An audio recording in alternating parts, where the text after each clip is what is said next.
Welcome to the Football Show on PLZ Soccer's YouTube channel, sponsored by Indigo Communications. It is Monday's show. We're delighted that you could join us. Ruffy's here, I'm Peter Martin, and probably in the next hour or so, Ruffy, we'll be hightailing it and off to Madrid. Really looking forward to it. Yeah, certainly am. Be good. It's always good to go away on trips, you know, and seeing the fans enjoying themselves, and obviously we'll be taking in the game in a wonderful stadium. Yeah, and a wonderful city as well. So lots to look forward to. We'll be talking about Real Madrid against Celtic, also Rangers against Ajax and Istanbul against Hearts, because they'll all be heading there in a positive frame of mind, because all three clubs that we mentioned there who are involved in European football won at the weekend. We've got lots to talk about. I'd like to obviously read out a few messages. So many people who join us, and thank you to everyone who's hit the subscribe button, sharing it with their friends and downloading the app as well. Here's one from Peter, and the reason why I'm mentioning this is because we usually do a wee quiz, but I think we're going to mention this one. Nicky Twig, he always watches the show, and he says, can I do the quiz, just a wee quiz question, and we'll fire out some of the answers at the end. There's so many that you could get involved with this, but his question for today, because Nicky's such a regular, is how many players have won the World, European Cup or Champions League and Ballon d'Or? So they've won the World Cup, the European Cup and a Ballon d'Or as well. So there's no point in Googling it, just have a wee guess. It's quite an illustrious list of people who've all managed that, Ruffy. So get your thinking cap on. We'll give you the answer by the end of the programme. Keith says, as a Kelly fan, I was shocked by the red card being receded and the goal being disallowed in our game in Perth on Saturday. It's shocking sitting watching these poor decisions that in the cold light of day could really cost us at the end of the season. How all these officials can watch this and all think these decisions were justified is beyond me. And that's Keith, who's not a happy Kelly fan. Also, Peter says, I think the players sent a message to all those who think that Giovanni Van Bronckhorst is done. We need those performances more often, but never a doubt with the win over Aberdeen. And interestingly enough, we're certainly going to be talking about VAR, because it once again played a major part over the weekend. Some managers happy, players infuriated, fans not knowing really what's happening. That certainly was the case at one point at Easter Road at the game I was following on Saturday. I was reading Ollie Holt in the Mail on Sunday, and he says VAR is not fit for purpose. Now, obviously, Ollie's an English journalist who watches most of the English Premier League, and he says not knowing if you should celebrate a goal is killing the game for fans. And I read Ollie's piece, and I think he's got a really good point on it. I mean, if anything, Ruffy, we are in the embryonic stages of VAR, but they are well down the line, and a lot of fans are not happy that that elation can quickly turn to disappointment. You only have to look at the game with Tottenham Hotspur and that late Harry Kane goal in midweek. Yeah, I can see where the fans are coming from. Yeah, you want to celebrate immediately. Again, you know, but we keep saying it, we want the right decisions, and if the right decisions mean you've got to wait for it, then fair enough. I do think up here, I think we're looking at far too much. I think we're looking at things we shouldn't be looking at. I think the referees have just been overcautious, or the VAR guys been overcautious, because there's things we're looking at we shouldn't be looking at. Well, what are they, Ruffy? Because only four things that you are, observing in this: mistaken identity, a red card, obviously penalty kick, and a goal. And if the goal is offside in the build-up play, then it's offside. Yeah, you're right. And it's good because a lot of them are borderline decisions. But that's the only four, Ruffy. And the reason I mentioned the only four things that the VAR determines is because I witnessed what I would consider goal of the season contender and pass of the season contender at Easter Road on Saturday. It was an absolutely superb goal scored by Hibernian. The roof came off the place. It was absolutely fantastic. Hibs fans absolutely elated, because Joe Newell in one move took out 6 St Mirren defenders with his pass. It was sublime. And then the ball was crossed from the left-hand side, and then Kurajevich for Hibs, on the end of the inch-perfect cross, puts the ball in the net. It was a beautiful goal to watch. 2 minutes later, VAR rolled it off for offside, and it was tight. It was tight, but he was offside. Yeah. He was offside, so in that aspect, I think we got it right, and as I can see why the fans were going, that was a fantastic goal. you know, because it was a fantastic goal, but he was offside, and VAR got it right. Yeah. In that instance. Right, but which parts do you think they're looking too much? I think they're looking too much at the couple we're going to come to later on, the tackles. Yeah. You know, I think the referees are so... what? Yeah, I think they're so close now. I think they should be making that decision. I don't think VAR should be taking that away for them. I think they should... And then again, we won't agree with them or not agree with them. We're not coming to that Tony Watt one yet. But you either agree with the referee or you don't. But I don't think that should be taken away. You know my thing about the handball thing. The hand thing ball's getting outrageous now, you know, because any time it just hits somebody now and it's a penalty. Well, the reason I'm mentioning that to you is we're only in week 2 now, and already we've got referees, managers at the end of games giving their comments on and analysing an angle, a camera angle. They're saying that VAR is making a decision based on one angle, and then they said, but I've seen it from another camera angle and it doesn't look as bad, so Tony Watt shouldn't have been sent off. We're now getting managers analysing camera angles. That's only week 2, Ruffy. Yeah, I know, but we knew that right at the start. We knew that right at the start, and we knew we were all going to get annoyed with it. There were going to be decisions that we don't agree with. The Tony Watt one in particular, I think everybody will have... their view on that, you know. If we're talking about it the now, we may as well talk about it the now. The first question I would ask is, why is the boy rolling about the ground if he never touched him? Yeah. You know, so these are the things that people have got to realise, that a referee sees these things. You know, Tony went in, and I do believe he tried to pull his foot out. He probably touched the boy, but the boy makes a melee at it, so the referee's got to say, well, that boy's hurt.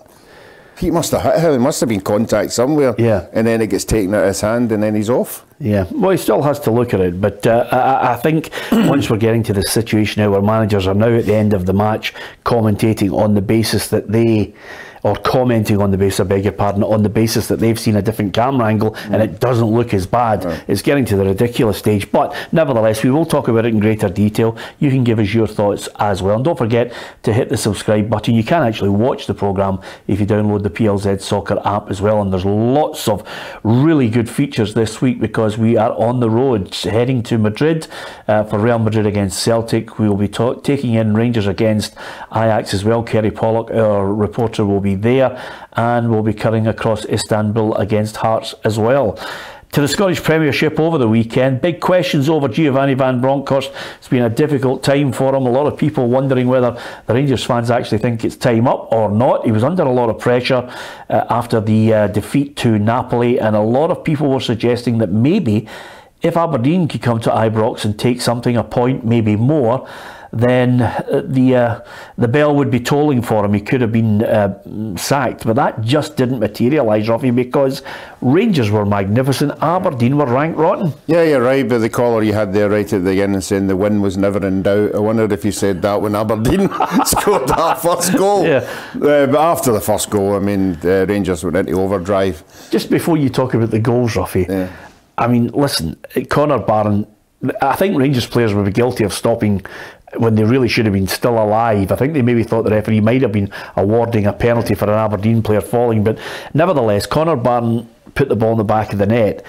It was a good goal, but it really was about the only thing Aberdeen did. Yeah, they fell right out of the game after that. You would have thought scoring a goal like that would have given them confidence to go on and play well, but Rangers come into it so quickly. Yeah, what about Jim Goodwin? You know, Jim himself is an honest manager, and he assessed the whole thing and said maybe 3-5-2 wasn't a good idea.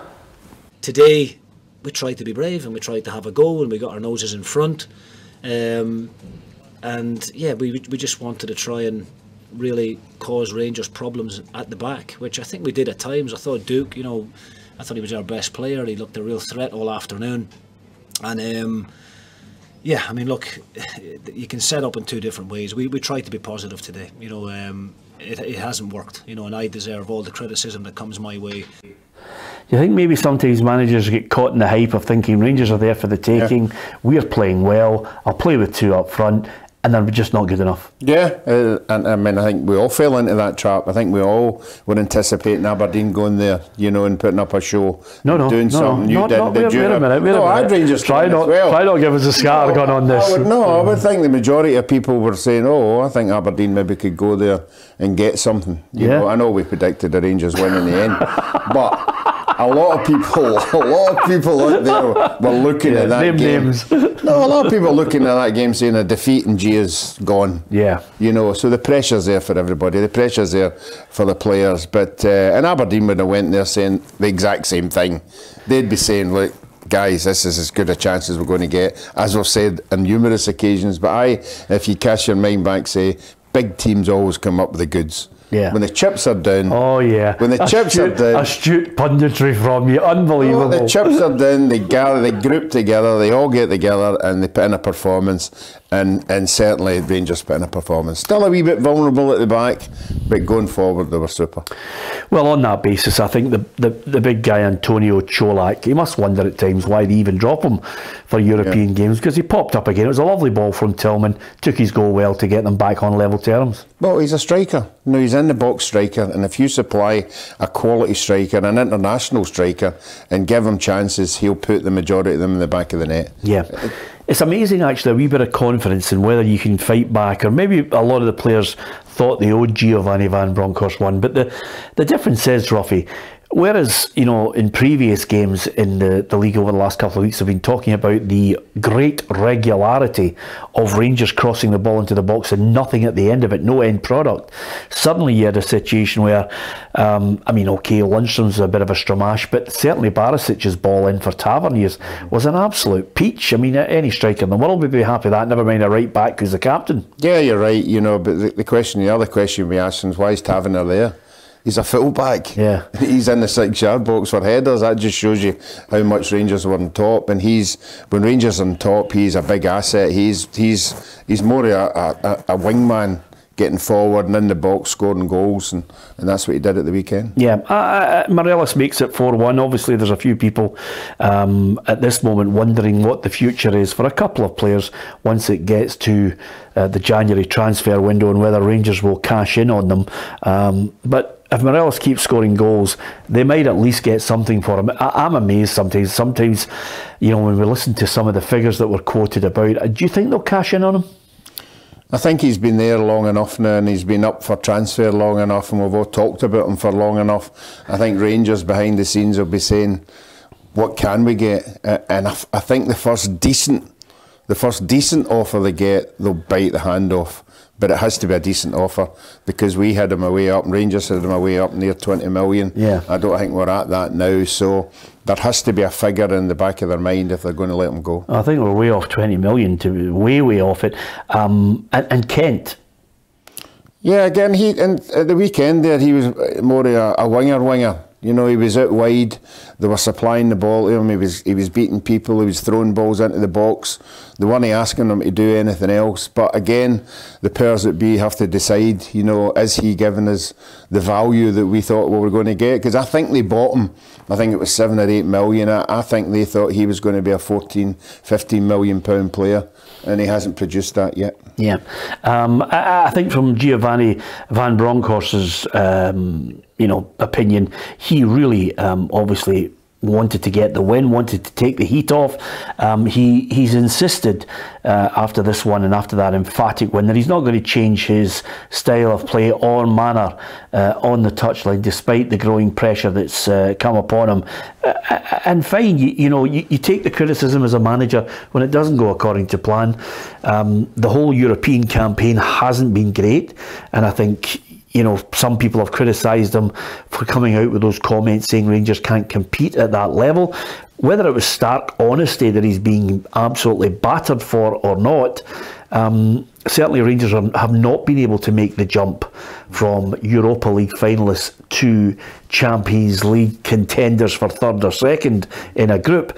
In fact, they've been way off it. But you know, he got that team, he got something out of them on Saturday to suddenly close the gap on Celtic, albeit for a day. Yeah, but that game's out the window now, it's gone. You know, you can celebrate it. The big game's coming up now. They don't want to have a record, a European record of no wins and the goal difference and all that. They don't want that stacked against them. It's up to the players to go out in the European tie and put in a right good show. And I've always said, coming out off the back of a good result, which they did against Aberdeen, they'll go into the game with a lot of confidence. They're getting battered by everybody, so they've got them at home, you know, and they'll be expecting to win that game. And I'm sure, you know, he'll see that game more important than the Aberdeen one to win. Yeah, you think Rangers can get... I know you did say it last week. Are you sticking by your guns on this one? Yeah, I'm sticking by. I mean, I know they're a quality side. They've got quality players. They haven't been producing it. I think Rangers at home, I've got a good chance, but they have to turn in a performance and they have to defend properly. But I still think they'll win it. Yeah, have you seen signs that there's enough there to score the goals to beat an Ajax side? No, I haven't. There's no evidence in European football that they're going to turn it on. You know, so I'm just hoping that performance against Aberdeen, if the players were doubting themselves a wee bit, that's given them a bit of encouragement. But they're coming up another level, so they really have to produce it on the night. Okay, interesting stuff from you, Ruffy, because obviously they're playing against an Ajax side, top of Eredivisie, and it's a tight race between themselves, PSV Eindhoven and AZ Alkmaar, and 20 Enschede, as well as their old favourites Feyenoord. So we will see if Rangers can produce that performance. I have my doubts about it. I've often wondered where the point was coming from, Ruffy. I'm going to stick to my guns because you'll ever die by your opinion on the show, which we do give every day, Monday to Friday. So I just think Ajax might sneak it 2-1. What are you going for? Yeah, I'm going to go Rangers 2-1. I'm going to go Rangers just to nick it. Yeah, okay. So that was Rangers with an emphatic 4-1 win on the Saturday. Of course, there's lots of games that we were looking at that had implications. Third place, mid-table, bottom relegation. But the onus was on Celtic, and they had to go to Livingston, which has been a troublesome ground for them before, Ruffy, but boy, no problems. Yeah, I think David Martindale hit it in the head, said we never even lay a glove on them. We never got a chance to lay a glove on them. They got the first goal at the right time. Usually when Celtic get a goal as early as that, they go on and dominate the game. And Livingston just couldn't get into the game at all. And again, you know, Celtic threw the surprise package, a Jota coming on, Giamakis on the bench, you know, Abada coming on. So the big ones are back again, and they just ran out comfortable winners. Yeah, it was 3-0. Ange Postecoglou, I thought it could have been maybe more. Yeah, I thought our general play was good. Like I said, our goals were good.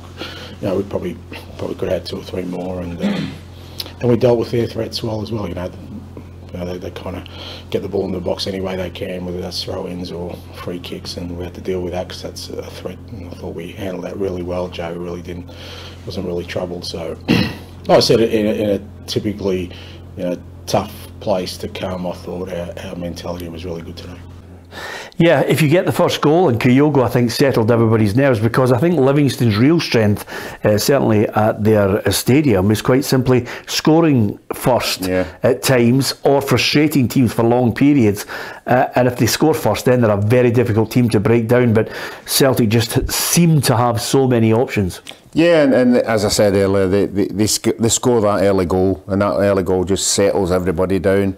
And you're right, Livingston are not a team you want to let score first, because they all fight for each other and they all battle really well. I think they had a wee bit of an off day, but don't take anything away from Celtic. They just motored away at the end of that game. I've got to give a bit of credit, a lot of credit in fact, to Greg Taylor, because quite a lot of people might look and think to themselves, well, Greg Taylor maybe a year ago wasn't flavour of the month, a young boy that a lot of people were saying, well, he's got in the Scotland team, but he's maybe a backup left back. He's no backup left back. He really has, over the last, I think, year, possibly more, applied himself. If he's had to wait for his chance, he's waited patiently, hasn't said anything out of turn, just got in there, fought for his position, contributed greatly. I think his crossing as well, he's worked hard on that, but he scored back-to-back goals, Ruffy. Yeah, that was a terrific strike. You know, I know it came to him very quickly. You know, I get the goalkeeper a benefit of the doubt. He was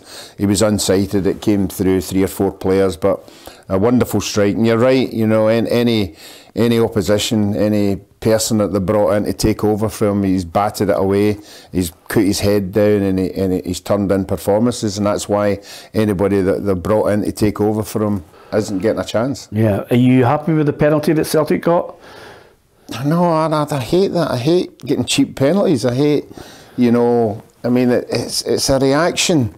You know, he hasn't put his hand out to hit the ball. Yeah. What we're seeing now is penalties just for hitting your hand. You know, just cheap penalties, cheap goals, you know. I would prefer if it was, you know, and I've said it all along, somebody sticks their hand out to stop it. It's a penalty. Aberdeen player for Rangers, obviously Tavernier missed it, Giacomakis missed it, but Aberdeen, his hand was up here and it bounced off it. I thought he turned away, the Aberdeen one. Yeah. I thought he turned away and it hit his hand. No, his hand's up here, Ruffy. Oh, the kick. Yeah. Oh, the one, that's a penalty. That's a penalty. You don't need VAR for that. Yeah, try not to say things that get everybody steaming in on the show. No, I made a mistake there. That was definitely a penalty. Yeah, but the Celtic one, you thought, I mean... The Celtic one, it's not causing any problem. It's just a ball getting put into the box, and there's no guarantee it's going to get to a Celtic player. Yeah, that's not the issue though, as you know from the rules. I can hear every referee just shaking their head and about to tell us off with it. But nevertheless, if it hits the hand could be in an unnatural position. It could be deflecting the ball away from its intended target. The referee would have a look at it. Up stepped Giacomakis for the penalty, hits the post. Hits the post. It was a great start. That was his first penalty. He missed his first penalty at Parkhead. That's right, against Livingston. A year to the day or something like that. So you could see his face, but fortunately this time it didn't cost him. The one positive I think that a lot of Celtic fans will be delighted at, Jota comes on. It was almost as if everybody was waiting on the flag. Celtic just played on and Jota put the ball in the back of the net. It was good vision for Joe Hart. No, Joe Hart, he was looking to feed down the left-hand side, and all of a sudden he obviously saw the right-hand side was free, and he used all his experience, and Livingston had just threw everybody forward and they're just going to get back. Yeah, and David Martindale not happy with conceding the goals in the way they went about their business today. I think that Celtic deserved the 3 points. I think the goals we lost are avoidable. I don't think they cut us open, but the third goal they cut us open, but we're very naive in our shape. We claim for offside when, I don't know how long I've been hammering at home that you can't stop now with VAR. You can't stop. You've got to stop, and the referee's whistle or the ball's in the back of the net, ball's in the keeper's hand or the ref's whistle go, you can't stop. So I've asked a number of managers. Some managers are quite happy to give an opinion on it. If managers, you're asking them, are they altering the way they coach the players to encounter VAR?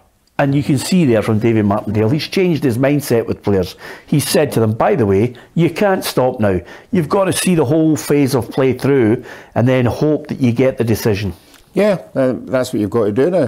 That's the rules that have been laid down there. You have to change everything, you know, but the managers will have sat their players down and said, right, this is the situation now, this is how we handle it.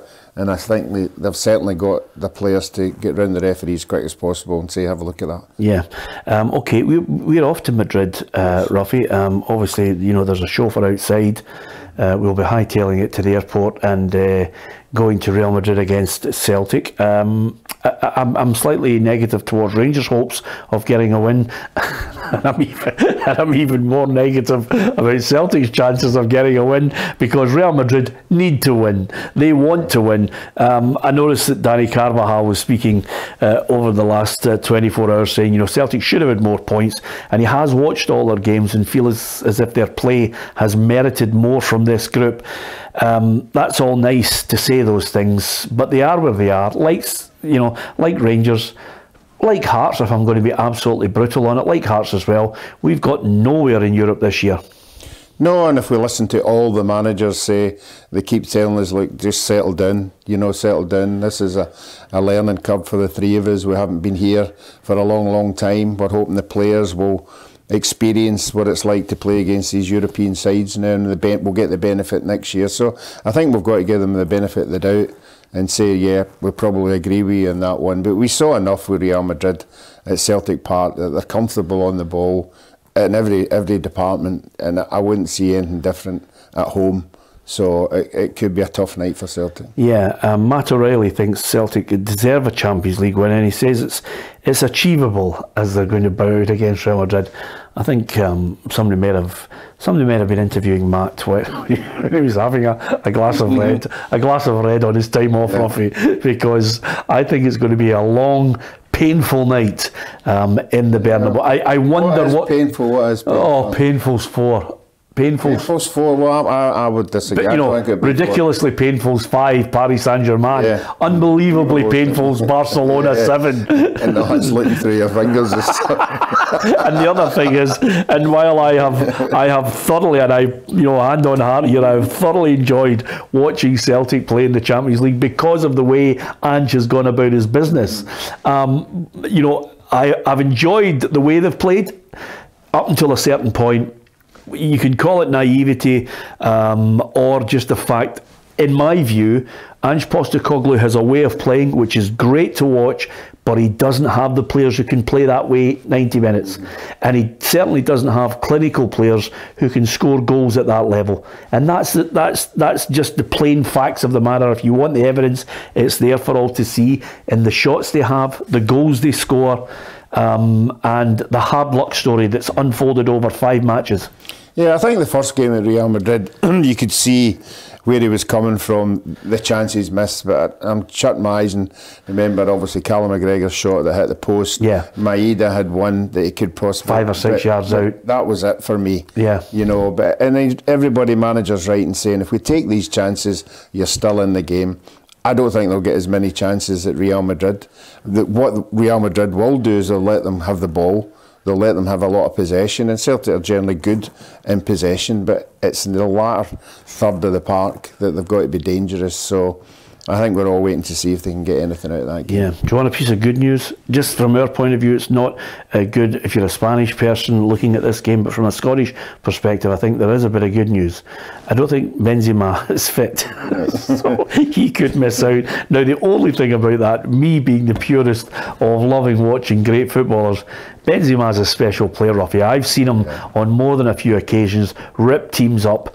But if he's not playing, that's great. It's great, and I think Celtic were lucky he went off in the first game, and I think Benzema is one of these players he's been in the wrong era with Messi and Ronaldo, because if Messi and Ronaldo weren't there, he's not up there with them. Yes. But I think people would be talking more about him if it hadn't been for they two. Who's the closest to Messi and Ronaldo in your mind?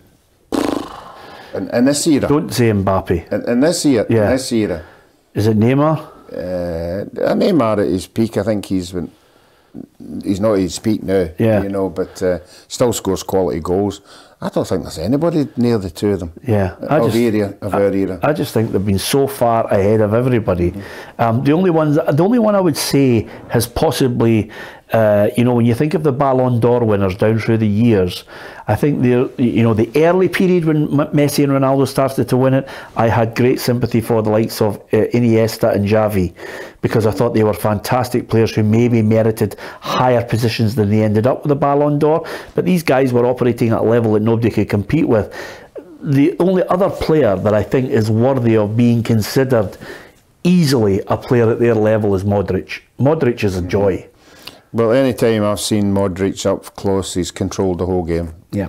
Whether it's club or country, he's just one of these players that when he's on his game, he dictates everybody, and every player rises to his standard, and that says a lot about a good player. Yeah, absolutely. Okay, as far as the other game that took place on the Sunday, in the end, Hearts came back from a goal down to win it 2-1, and they have a game in hand, so they could be closing in on the Hibbies, who find themselves in third. Yeah, we've been talking about this all the time. They need to go on some kind of run with Europe, maybe being out the window in a couple of weeks' time, or this week's time. They need to get wins, and going to Ross County, I think we all thought it was going to be a tough one, but they battled it out and they got just rewards. And Jan the Staggy's raging with you, Ruffy, because Ross County are bottom of the table. Are they going down? No, I'm not. Tell Jan the Staggy I'm not deserting him. I'm not deserting you yet. Just hang on in there. Things will change. They better change soon. Is Malky under pressure? No. I think he's done well. I think he's done well since getting up there. What about a wee word for Shanklin and Halliday? They were good against RFS. They contributed, albeit, you know, Halliday's is a deflection, but they're still scoring goals back to back as well. Yeah, I was surprised last week when Shanklin was left on the bench, and then he comes on and obviously gets a hat-trick. So I'd love to know what Robbie Nielsen's thinking was in that game. Yeah. But obviously he's been coming on, you know, he's been scoring penalties, and he's a goal scorer. He's been a goal scorer at every club he's went to, so I just can't understand why he was on the bench against Celtic. Yeah, well, they're heading in the right direction domestically. I think they're heading over to Turkey, to Istanbul, and I fear the worst for them over there. Yeah, they got hammered at home with them. I mean, it depends what attitude they're in. You know, whether they want to go out and win that game or whether they rest people, as we saw with the last Rangers game there, that they changed their team about. So if they want to go and win that game, I'm sure they will, and I think they would win it quite comfortably. Yeah, okay. Are you going for a win? Yeah, I'm going for a win. Yeah, okay. Over in Istanbul? Not for Hearts, no. No, for Istanbul. Yes. Okay, Istanbul Besiktas to win for me as well. Ruffy, I thoroughly enjoyed heading to Easter Road on Saturday. Now, I say that with slightly tongue-in-cheek because I certainly didn't enjoy driving to Easter Road because it's now becoming an absolute nightmare to engineer your journey to Easter Road. If you get in Ferry Road, get used to 300 traffic lights. If you try and go in the top way along the Playhouse down, you're on a hiding to nothing because that tram line is going all the way down to Leith. There are no right turns until you get to the very bottom. It is an absolute nightmare to get to Easter Road. Yes, it's a nightmare without all that. You know, I used to, when I was playing with Hibs, that was my route along the Ferry Road. Yeah. To go in, to miss everything on the right-hand side of the city. And it was not bad at 8:30, 9 in the morning, but if they're sticking up traffic lights, it must be a nightmare. Oh, it's never mind traffic lights, bollards blocking off roads.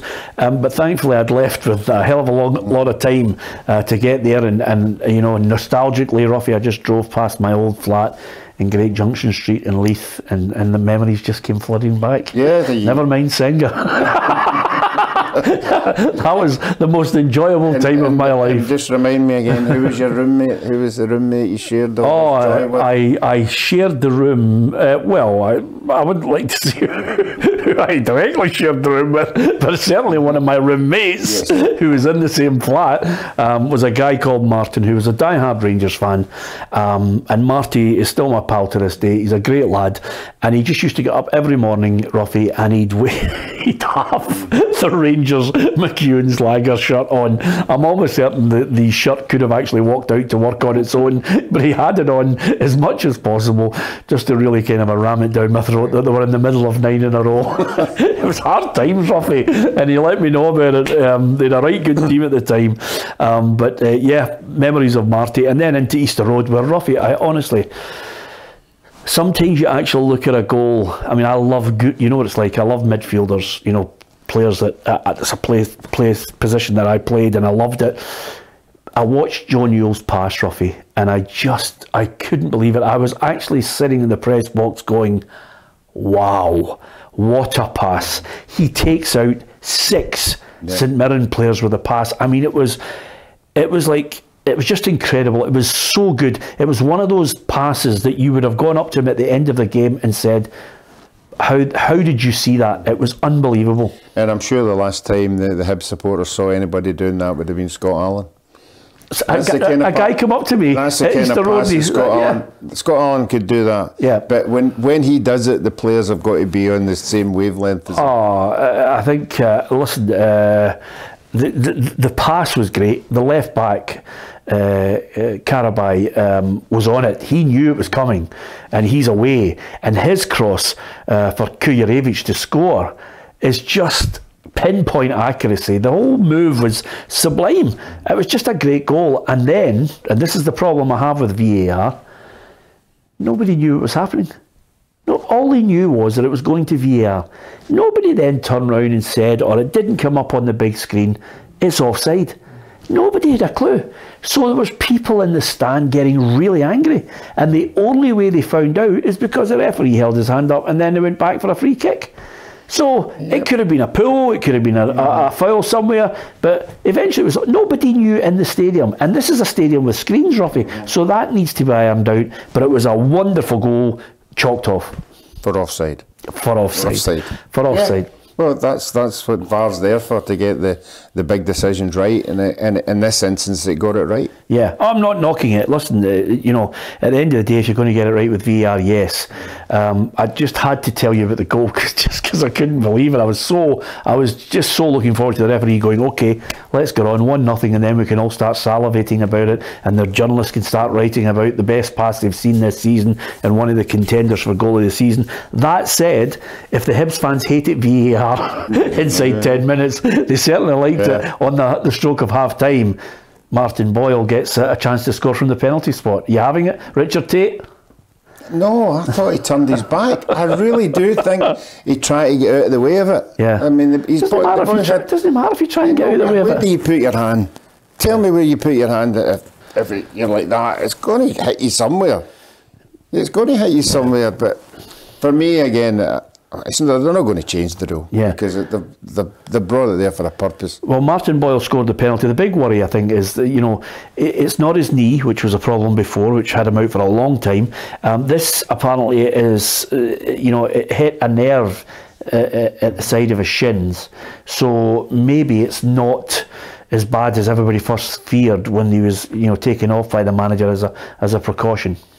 Yeah, if he misses the World Cup, well, it'd be a tragedy for him and for Hibs and for Australia. You know, to be at the pinnacle of your career and not get to a World Cup through an injury must be a horrendous thing to deal with. Yeah, absolutely. Listen, eventually, I think the second half turned into Ewan Henderson, who can be I think a frustrating boy for some of the Hibs fans.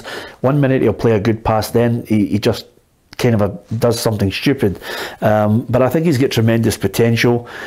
He set up Kujarevic, and then he scored a beautiful third goal for Hibs to give them all 3 points. Amazingly, last week we were actually being very positive about St Mirren, who went to third.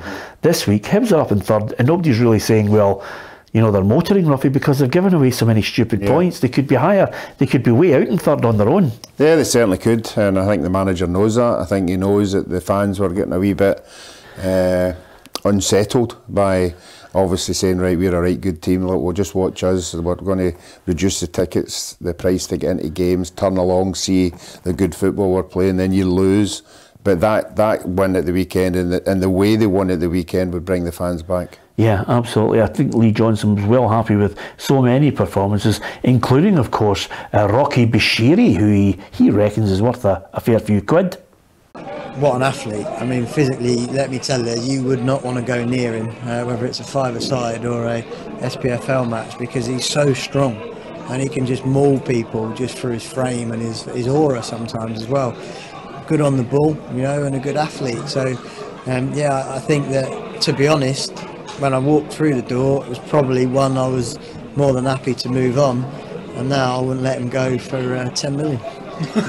Yeah, 10 million. Slightly tongue-in-cheek from Lee Johnson. Had a word with Charlie Adam. He's worth 200,000. Somebody puts in 10 million, he'll be away tomorrow. He'll not be in the dressing room. You want me to tell you, the funny thing is, Lee Johnson got up and he says, I wouldn't sell him for 10 million, but Ron would. Quick mention for David Marshall. Couple of good saves. Couple of really good saves. Very, very good saves. Kept the momentum going in the game. There was a period, I don't know if you remember it, Ruffy, I don't know if it was the 90s, there was a period when Hibs had, you know, not too many good goalkeepers. Went through a period of a lot of keepers that should never have been in there, and then they just slowly but surely started to get good goalkeepers again. Marsh, I think, a lot of hands. I was speaking to a good few Hibbies down in the stand that I know, and they were happy with Marsh. Like him, his distribution as well. He's quick thinking. He wants to get the team moving quickly rather than some of these goalkeepers who take an eternity to get the ball going. No, he's got all the experience in the world. He's been down in England for a long time. He's obviously been an international for a long time, and you can see the confidence that the defenders have got with him behind him, and he's another goalkeeper like Craig Gordon, who makes the big saves. Most goalkeepers can save shots, but can they make the big one that makes your team win the game? And he's one of them. Yeah, I was slightly disappointed with St Mirren because I've seen them on more than a few occasions this season. They played some nice football, just really weren't at the races. Of course, the couple of saves that Marshall pulled out, one of them from Curtis Main, but other than that, it wasn't a good day at the office for Stephen Robinson. If you look over the course of the game, Hibs deserve to win. We're better than what we showed today, much better than what we showed. I'm confident of that, and we need to reset. So we'll look at it. We won't just brush it under the carpet. The things I feel will show them to get back to doing what we do very well. Yeah, bad day at the office for St Mirren, just didn't click for them. I thought it was more down to what Hibs were doing than what St Mirren tried to do. No, I think St Mirren have been doing particularly well over the last 4 or 5 games. You're allowed a game like that, and you just have to hold your hands up and say that they were the better side. Yeah, have you got your thinking cap on yet? We're close to giving you the answer for Nicky Twiggs' quiz question, which is how many players have won the World Cup, the European Cup, and the Ballon d'Or? There's more than a few in there. Yeah, there's more than a few, Ruffy, who've done that. So you've got. When did they start the Ballon d'Or? Eh? What year did they start? We're going back to Dennis Law. Yeah. So you've got quite a few years to look at it. But needless to say, there's more than a few who have scaled the heights. Put it that way. I think you'll be able to get. I think there's more than Nicky has put down in his answer sheet here. I haven't looked at them all extensively. I just thought we'd give Nicky a chance to actually fire it out as a question. So well done to him. Thanks for that, Nicky. Dundee United 0, Motherwell 1. They get the win. And I said to you it was only 2 weeks in and we're analysing camera angles, but that's what's happening because, Liam Fox says from another angle maybe Tony Watt shouldn't have had the red card for the tackle on David Munro, but he got one anyway from John Beaton. Yeah, I thought he went in. He rushed into the tackle. I don't think he meant to hurt the boy. His foot was in a position that he couldn't really get it out. Yep. There must have been contact for the guy rolling about the way he was rolling about. I don't think he helped the situation any. And when the referee says something like that, and he has to make a decision right away, he said right, he's late. There's contact. The boy's rolling about. It must have been a bad tackle.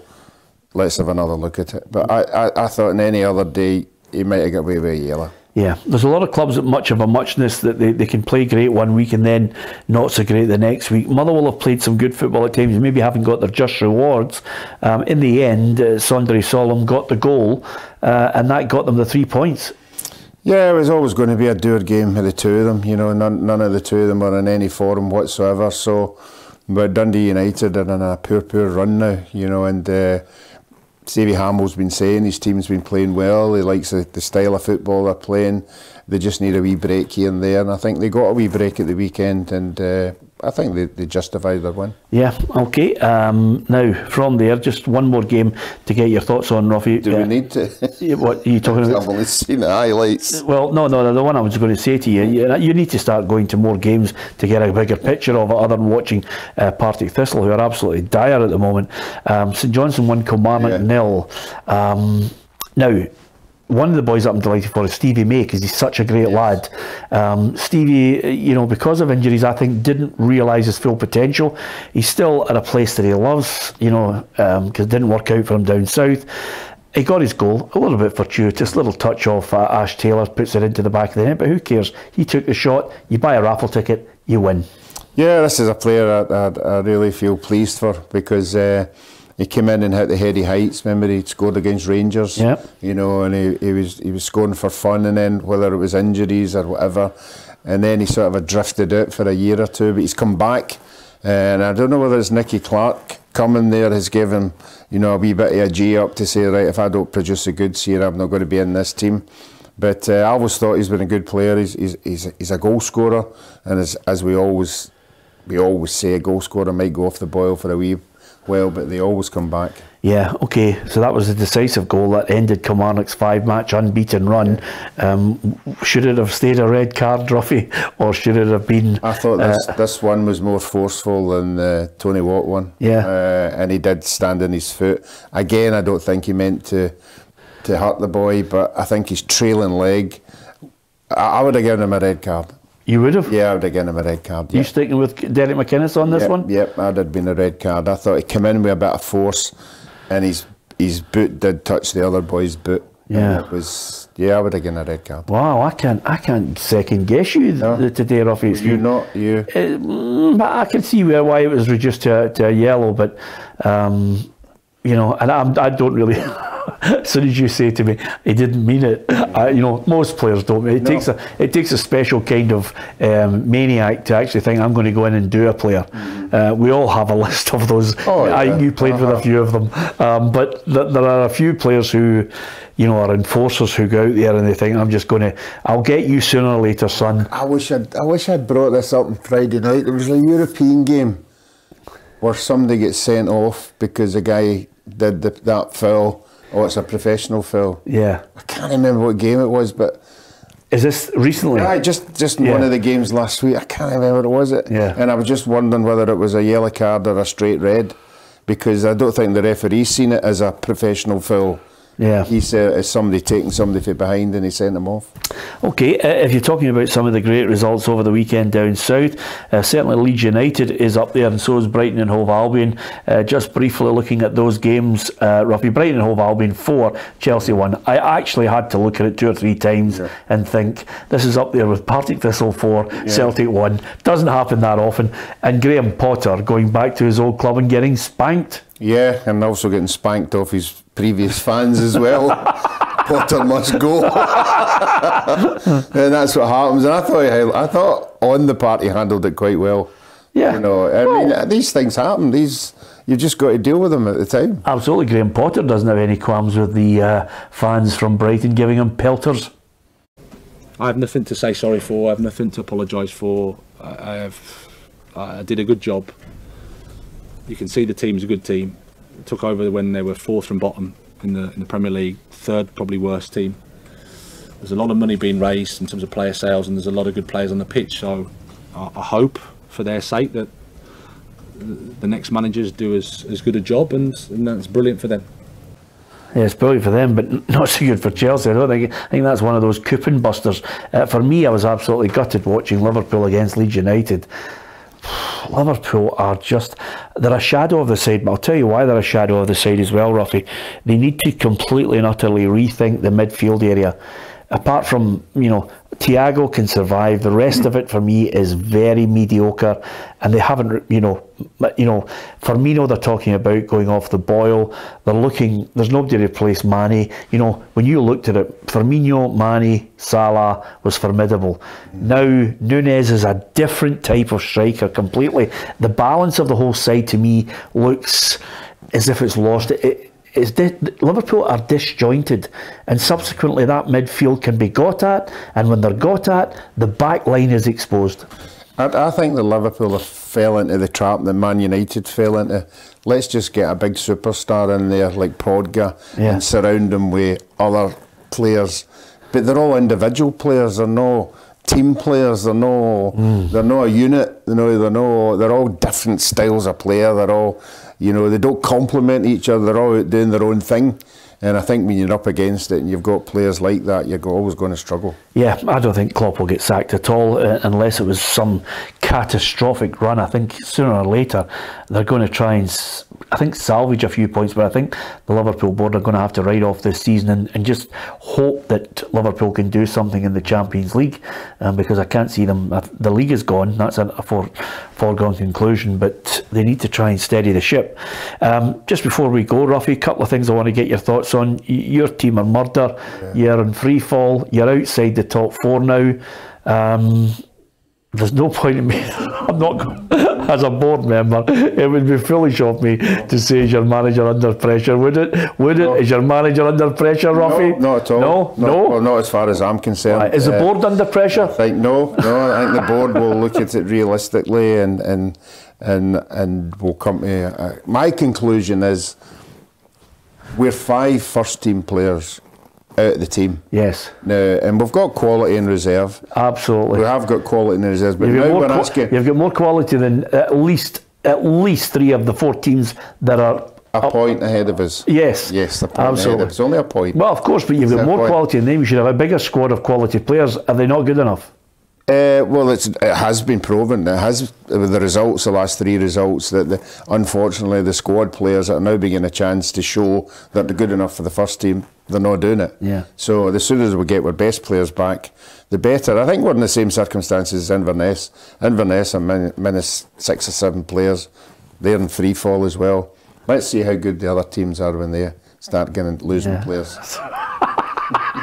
Yeah, so the manager's safe. The manager's bang on safe. Wow, the dreaded vote of confidence. I knew I'd get it out of him. I love seeing you squirm on the couch. It's fantastic. Anyway, they need to get something sorted out. Well done to Wraith Rovers. 3-0 win. An absolute spanking for Partick Thistle there. And look at area. Well, I'll tell you one thing, never mind that. Look at our broth. It's amazing. Honestly, Peter, the league is so tight that the bottom teams can beat the big teams. That's why, if you look at the table, there's about 6 teams in 1 point, and obviously Ayr United doing particularly well. They're on a wee run just now. But if you were doing a coupon or a pools or whatever, or a betting slip, stay away from that division. Yeah, absolutely. Just a final footnote on this. Have you ever been to Madrid? I don't know if I have. No. Yeah, it's different from Barcelona, by the way. If you're expecting. I'm just saying to you, we're going together. I'm really looking forward to it with you. If you're expecting La Ramblas with a lot of action going down that street, there isn't one. It's very much like Madrid is very much like I don't know, a royal city. It's very clean, beautiful buildings, lovely architecture, very clean, and of course there's that element of royalty that you would associate with that city, of course. Well, I'm sure you'll have pinpointed places that we should go and sightsee. I have indeed. As long as it's not Maggie in Paris, where I went to every art museum in Paris. Yeah. So Ruffy, try and stick to the sculptures. If we end up in an art museum, I give you permission to beat the living daylights out of me. Anyway, apart from anything else, you can join us because we're going to be live. We'll be doing lots of features right across Tuesday, Wednesday and Thursday as well in Madrid, but we'll be covering the game, which is of course Real Madrid against Celtic. We'll also be looking towards Rangers against Ajax on Tuesday, show in greater detail, and on Thursday we'll be talking about Istanbul Başakşehir against Hearts on the Thursday. But we'll be in the beautiful city of Madrid, taking in the sights, maybe sharing a few sherbets, Ruffy, because we don't need to drive anywhere. That's not to say we're going to be absolutely bladdered on the show. But we're going to give it a right good go and enjoy ourselves in Madrid, and we've got to take some film of the museum, because that is special. I've been there before, Ruffy. It is incredible. Yeah, and any time I've heard somebody been at Madrid and they've went to the stadium, that's all I've talked about. The lineup of the European Cups and everything in the trophy room is spectacular. Absolutely. Okay, hopefully you can join us. Hit the subscribe button on PLZ Soccer's YouTube channel. Download the PLZ Soccer app, and let's not forget, this is PLZ Soccer. It is uncensored. It is, of course, giving you breaking news, and it's absolutely free to watch online. Hopefully you're enjoying our content and you'll become part of our football family. Hit that subscribe button. From Ruffy and myself, Peter Martin, we'll see you from Madrid.